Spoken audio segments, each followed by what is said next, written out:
Hello and welcome back to my channel. How are you? How have you been? I've been great. I've been good.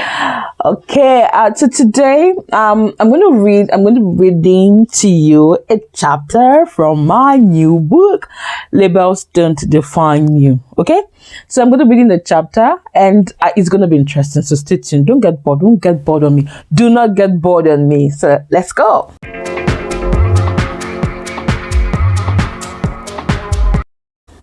So I'll be reading a chapter, and I think it's the fourth chapter of the book, and the title of the chapter is Understanding the Real You. Now, who are you really? Who are you? Have you ever sat down to ask yourself that question? Now, to understand who you are, you need to know where you are from.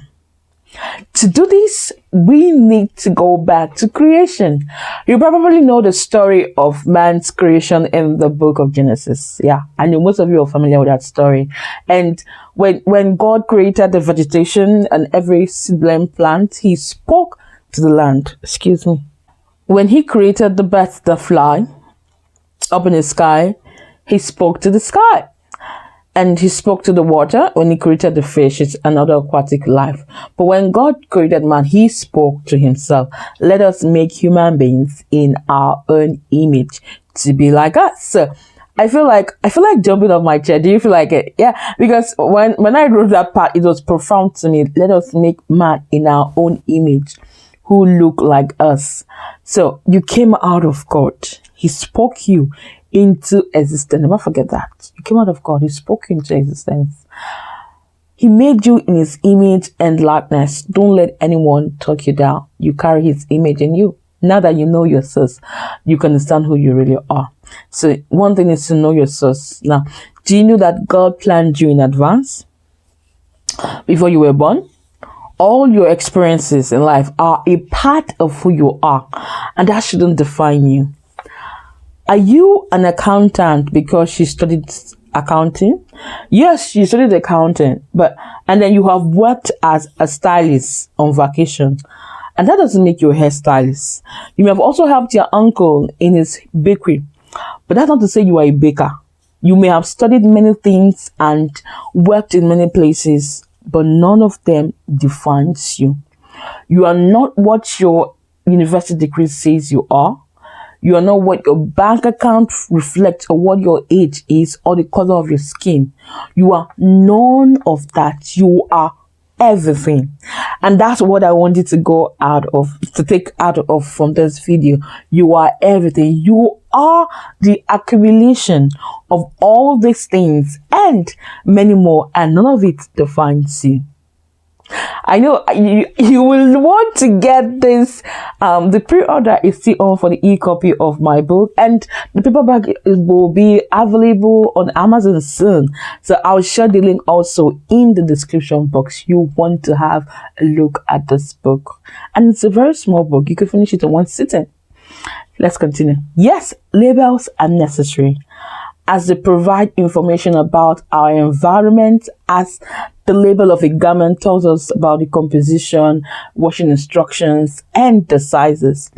They help us make classification easy and comfortable. But when we come to humans who are dynamic and flexible, doesn't this fall short? A label we all should adapt is a child of God.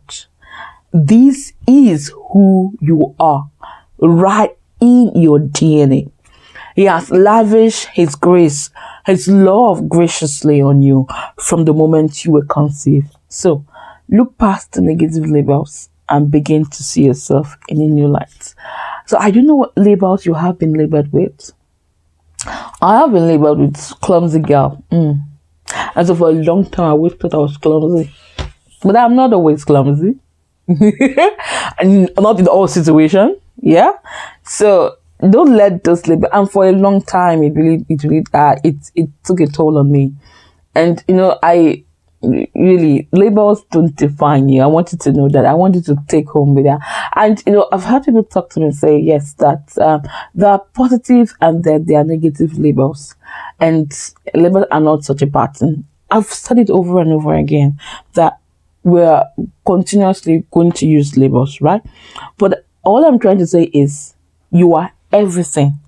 So you are a talkative, you're quiet, you're loud, you're stubborn, you're kind, you're all of it. So just one word is not who you are. So today you could be good, tomorrow you could be bad, depending on the circumstance. Yeah, and that's one label that I've really that's hindered people. She's such a good girl. Why would such a good girl do this? For God's sake, such a good girl is also a human being. We have breaking points, we have breaking limits. So when we put limits on people, we don't even excuse their humanness. We forget that they are human. We make them like gods. That's what labor also does to us. And so this is just a chapter of the book, and it's understanding the real you. I hope right now I haven't heard the words of this chapter. It has encouraged you, and it's like you're excited to want to get a copy of the book. I'll leave a link in the description box. Don't forget to like this video, share with your friends, and I'd like to hear from you.